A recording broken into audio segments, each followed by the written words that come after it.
கபடி விளாட்லாமா?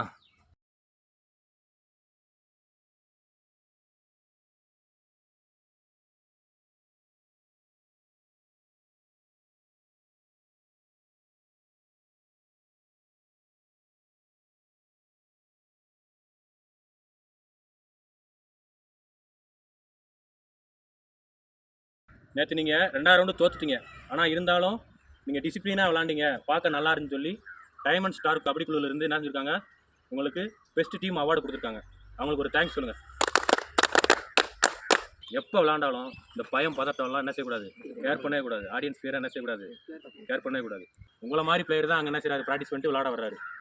அதனால் எதுக்கும் என்ன செய்யக்கூடாது, பயப்படக்கூடாது. நீங்கள் ஜெயிக்கிறீங்களோ இல்லையோ, எங்கள் பசங்க வந்தாங்க, நீட்டாக விளாண்டாங்க அப்படின்ற பேர் எனக்கு வேணும். விளாடுறீங்க விளாடல, ஆனால் உங்கள் டிசிப்ளினில் வந்து என்ன செய்யக்கூடாது, டிசிப்ளினில் குறை வைக்கக்கூடாது. நீங்கள் அம்பையர்கிட்ட ஆர்கியூமென்ட் பண்ணக்கூடாது, ஆப்போனன்ட் பிளேயரை அடிச்சு தூக்கி வீசக்கூடாது.